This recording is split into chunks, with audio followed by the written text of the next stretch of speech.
Buying and collecting art is a class that gives students the opportunity to engage deeply with the college's gallery collection by acquiring works of their choice. The class is given a budget, researches artists, and collaborates to make thoughtful decisions about which pieces to purchase for the collection. Students learn about contemporary collecting practices and broaden their knowledge of contemporary art. It also encourages cooperation and deliberation amongst the class. This class is also made possible by our gracious donors, Betsy and David Todd and Joe Logan. In the first portion of the class, we learned about collecting and curatorial practices and had conversations with several alumni, including Frank Lord, class of '89, an art law attorney, Ginny Newell, class of '78, a fine art conservator, and Lauren Sanford, class of '03, of Leland Little Auction House. Conversing with these alumni deepened our understanding of the art world, highlighting factors we should consider when purchasing a piece, and taught us about various career paths. The first step of our process was to establish a set of values as a class. We wanted the values to reflect the college's commitment to learning, diversity, and inclusion. The class was split into groups to create and propose different values that we wanted our pieces to reflect.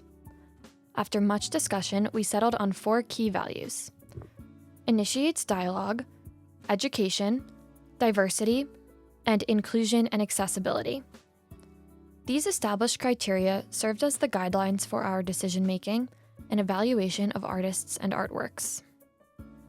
To discover our potential artists and pieces, each group was given a list of galleries to explore.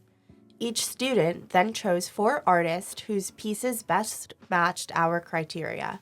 We then pitched 4 artists to our class, holding a total of 52 artist presentations. Each presentation highlighted the artist's biography, background, work, and prices. After each presentation, we voted on the artists based on how well we thought they fit into our criteria. Once we completed presentations, we narrowed our pool to the top 26 artists. Students were then assigned to reach out to each artist's corresponding gallery to schedule a viewing appointment. We continued to narrow down our pool even more. Several galleries never responded to our emails, and some that did had limited works by the artist, many of which were out of our price range. We were left with a list of 15 galleries that we would visit in New York. We then voted on each piece that the galleries offered to determine which works we would ultimately see. This process allowed us to see about 3 to 4 works by each artist in each gallery. Before visiting New York, we ventured into Charlotte for a trip to SoCo Gallery, where we met recent Davidson alum and member of the previous iteration of this class, Sarah Willoughby, class of '25. Sarah walked us through how to ask questions about artworks and conduct visual condition reports, where we examine each piece for any damage. She also discussed what it is like to work at an art gallery. Sarah then took us to a viewing room where we saw the works of 2 different artists, demonstrating what it would look like when galleries brought out pieces for us to view. We learned about which questions were critical to ask, the importance of note-taking, and the significance of walking away really understanding each piece and artist.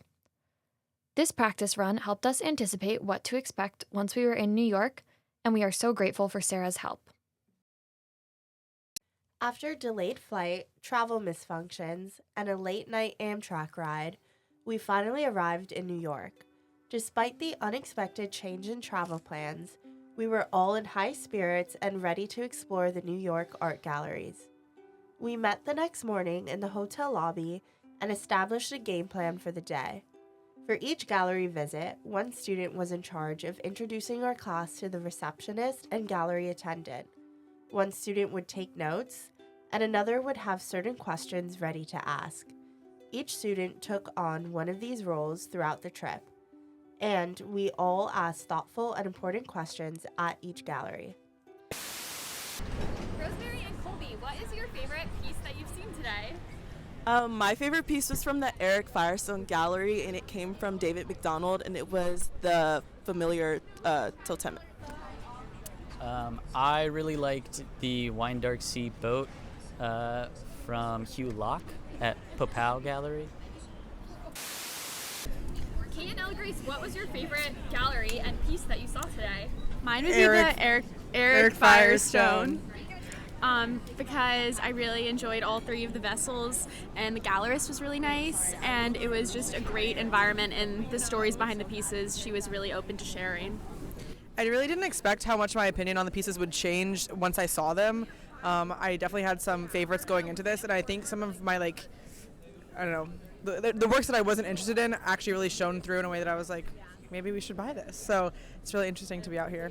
After each gallery visit, we would meet outside, and each student shared their thoughts on the work. We then voted on which work was our favorite and moved on to the next gallery. Good morning, Grace. Good morning. What was your favorite artist that we saw yesterday, and what are you most excited to see today? Okay, I'm gonna give two from yesterday. I really loved Anne Agee, but I kind of expected that I was really gonna love her.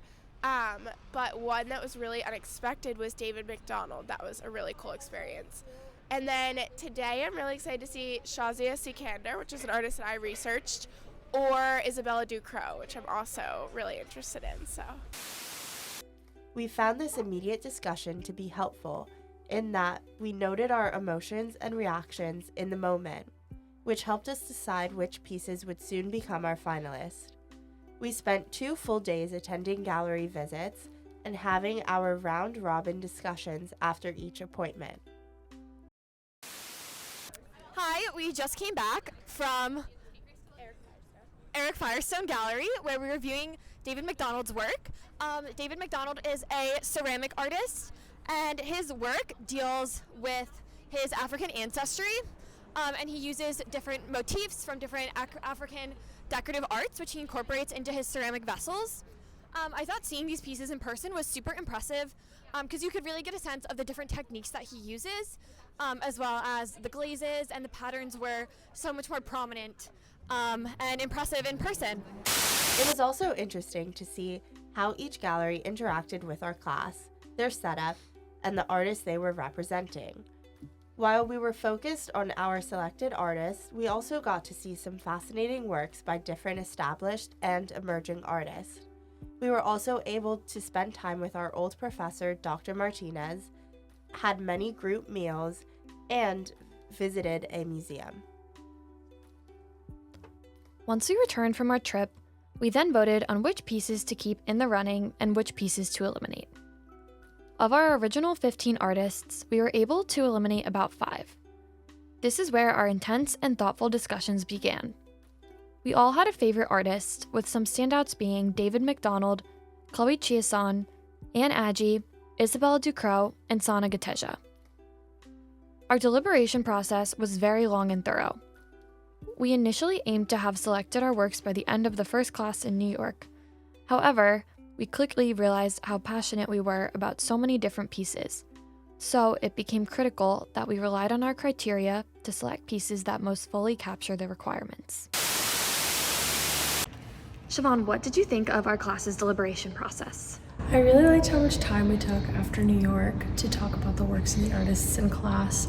I liked how collaborative the process was. I think that we really listened to each other, which can be difficult with so many different students with different opinions in one place. But ultimately, I think that everyone ended up happy, which is kind of a feat. So I'm really happy with how it went. I think it went very well. Sasha, what was the most difficult part of the selection process? I think the most difficult part of the selection process was definitely the group deliberations. I think we definitely went back and forth on a lot of pieces. There were certain pieces that we really were excited about and thought we were going to get, and then totally ended up flipping the other way. And I think it was really a lesson in learning how to put personal tastes aside and acquire work that was important for the school collection as a whole. After many rounds of discussion, voting, and listening to each other's perspectives, we finally decided on 2 works. The final 2 works we selected are Girlfriend of Deborah's by Chloe Chiasson and Afloat by Sana Gateja. Sarah, what are your thoughts on the final 2 pieces that our class acquired? I think both Chloe Chiasson and Sana Gateja have work that really embodies what our class was looking for. both in their criteria and also what we commented on in New York.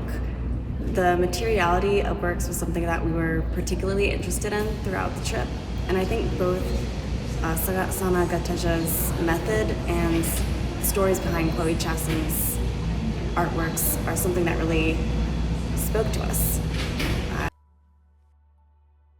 Chason is an American artist born in 1993. In Girlfriend of Deborah's, Chason utilizes paper, glitter, resin, and plastic on shaped aluminum. She takes an inventive approach in her painting, depicting this portrait in the form of a Polaroid photograph. This is a portrait of Chason's partner, Lauren. She manipulates her appearance in a manner that makes her appear androgynous, challenging typical conventions of femininity. Chason also imparts symbolic meaning to the clothing of the individual she depicts. Indeed, she elects to depict Lauren in a button-up, collared shirt. The details of the shirt, such as the stripes and the shape of the collar, evoke attire typically associated not only with masculinity, but also with the American West. Moreover, Chason draws a connection to her upbringing in rural Texas. Perhaps one of the most striking features of this work is the writing which occupies the horizontal strip below the portrait, reading Girlfriend of Deborah's, the work's title. Chason drew inspiration for this caption from her grandmother's tendency to forget her partner's name, calling her Deborah rather than Lauren. Chason then ties this work to a personal narrative, and this script takes on the quality of a signature. Chason handcrafts each element of her work. Though the text appears to be written in pen, it is hand-painted. She also manufactured the tape which crosses the portrait diagonally, as well as the pink resin heart at the top of the work, which takes on the appearance of a magnet. These elements contribute to a sense that the work is a true Polaroid, one which has occupied different locations and perhaps was taped up before finally being hung with a magnet. Lastly, this work features one of Chason's signature motifs. The ear of her subject is painted in blue tones and is large in proportion to the rest of the image. Chason incorporates this into many of her works, and it holds significant symbolic meaning. The ear is often associated with queer culture, with different piercings serving to help bring unity and connection to queer communities. By increasing the size of the ear and depicting it in an unconventional color, Chason places it at the forefront, such that the viewer must necessarily confront and consider it. Sana Gateja is a Ugandan artist born in 1950. His work encompasses themes of sustainability and collaboration. Gateja uses recycled post-consumer paper that he rolls into beads. He then sews the beads onto bark cloth to create tapestry-like compositions. The artist's process is a collaborative one, where he employs women in his community to help create the beads, bringing employment and economic opportunity to his home country. Afloat, too, is a tondo-shaped piece depicting floral motifs on a blue background. There is a large central flower surrounded by smaller vegetal imagery. From afar, the work appears two-dimensional, but upon closer viewing, the craftsmanship becomes more apparent.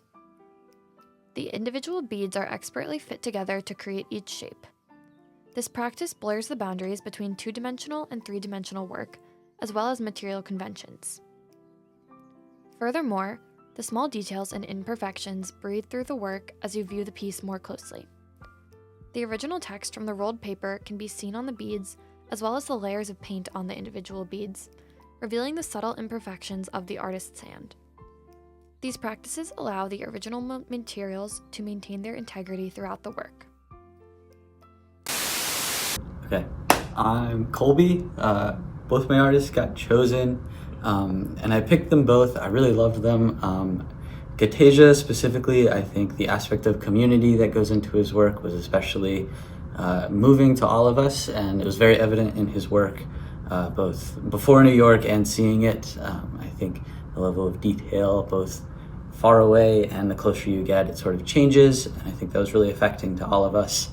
And then Chason as well, I think the experience of actually being there with the work changed, especially how I felt about it. It was a very exciting experience.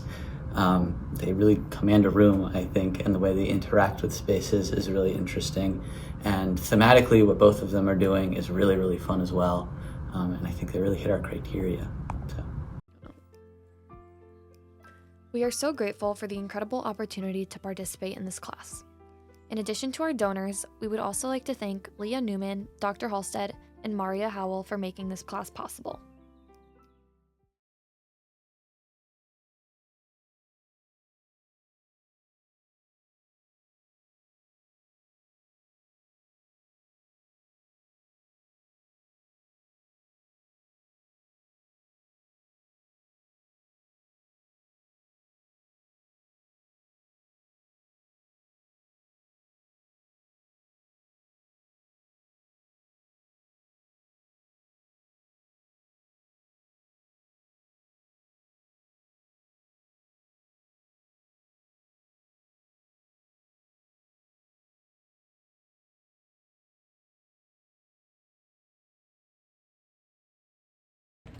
Siobhan, what did you think of our class's deliberation process?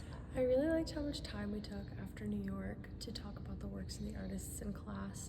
I liked how collaborative the process was. I think that we really listened to each other, which can be difficult with so many different students with different opinions in one place, but ultimately I think that everyone ended up happy, which is kind of a feat. So I'm really happy with how it went. I think it went very well. Sasha, what was the most difficult part of the selection process? I think the most difficult part of the selection process was definitely the group deliberations. I think we definitely went back and forth on a lot of pieces. There were certain pieces that we really were excited about and thought we were going to get, and then totally ended up flipping the other way. And I think it was really a lesson in learning how to put personal tastes aside and acquire work that was important for the school collection as a whole.